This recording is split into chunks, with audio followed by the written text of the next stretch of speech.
My name is Emily, and I am a music education major. During my first year of college, I had to take a number of music theory courses. I had never taken music theory before, so naturally, it was really difficult. My second year, I was doing better, but in reality, music theory was never going to be my thing. Although I have learned a lot, it just doesn't come naturally to me. But I eventually realized something very important. It's not that I'm bad at it. It's that I don't have the right motivation. Let me explain. Yes, I liked my teachers. I liked my classes. I liked my classmates. I liked my school. I really like music. But music theory, it revolves around classical music. I'm not really a big fan of classical music.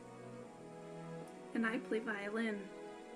So I eventually hit this point where I was going through the motions to pass the class, but I wasn't really learning it. However, I speak fluent Disney. I love the history, the animation, the movies, the music, the technology, the parks, and I'm highly motivated to learn all of it. I still think we should learn classical music. I just think that we should also be open to a variety of music.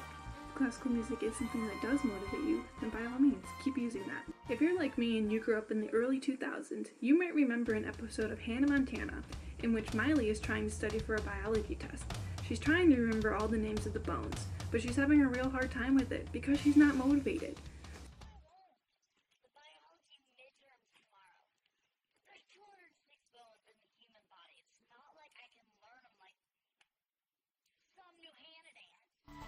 So she takes her biology study material and sets it to a song.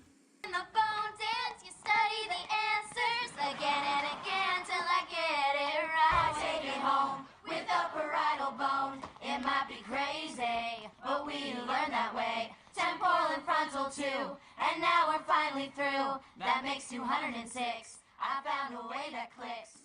Boom. So while I don't have a cool bone dance song, I do know a lot about Disney. And I believe that anything and everything can be connected back to Disney. Here's an example. So there's this railroad track that runs next to my college. And there's also this man named Ward Kimball. Ward was born in 1914, and he started working for Disney in 1934. He was a member of Walt Disney's 9 Old Men, and you might know some of his work as he was an animator for the characters like Jiminy Cricket and Lucifer the Cat from Cinderella. He was also a trombonist in a band made up of other Disney employees. If you've ever heard the myth that Walt Disney was frozen, this is the guy who created that rumor. And so it turns out he actually rode this train that runs by my school. His parents were divorced, and one lived in Minnesota while the other lived in Kansas, so as a kid he was often back and forth on this train. And these trips that he took on this train ended up being really important to him in his childhood because it helped him develop his fascination for locomotives. As an adult, he actually built a train in his backyard. Walt Disney loved this train, so he ended up building one in his backyard. And this later inspired him to build Disneyland. Okay, so it's not the only inspiration for Disneyland, but it's one of them. You're probably thinking, where is she going with this? Well, my point is that even the little train that runs by my school is somehow connected to Disney. You're mad. Thank goodness for that, because if I wasn't, this would probably never work. When I first started studying music theory, I used to think, We're dead, we're dead, we're dead, we're dead. I don't know how I'm going to survive this. We only ever talk about Beethoven and Bach. But I don't listen to Beethoven and Bach, I listen to Disney music. Why don't we ever talk about Disney music? Is it not real music? But seriously, why was classical music to be the only legitimate form of music? I mean, hello, there are other types of music out there. Besides, classical music is just... You know, a little dark, a little gloomy, and as always, hey, full of dead people. What are you gonna do? Don't get me wrong though, because you can learn a lot from classical music. It's just that we keep doing the same thing over and over and over. Very boring. And it's so funny because I'm supposed to be a well-rounded musician by only studying and playing classical music. By all accounts, it doesn't make sense.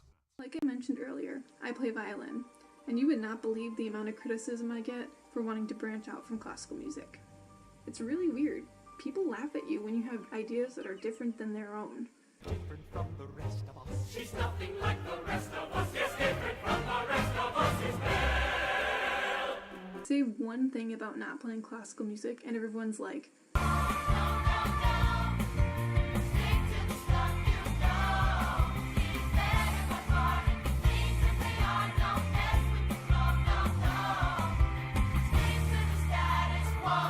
So I actually do get a lot of people laughing at me when I say I want to learn other types of music. It's simply not the way things are done. Perhaps the time has come to try something new. That's why I need to tell you another story. On December 21st, 1937, a very important event was taking place. That night was the premiere of Walt Disney's Snow White and the Seven Dwarfs. People had spent years of their lives making this movie, and celebrities walked right past them laughing in their faces. They expected the movie to fail, and assumed it would be a waste of their time. The animators of Snow White could not even afford a ticket to see the movie that they had worked so hard on. A few hours later, the celebrities walked back through the gates, but this time, instead of laughing, they were crying. They hadn't realized what a wonderful story that Snow White would be. Today, Snow White stands as one of the most successful and iconic movies ever made. So, the next time that somebody laughs at you for having a different idea than their own, move on. They're not worth it.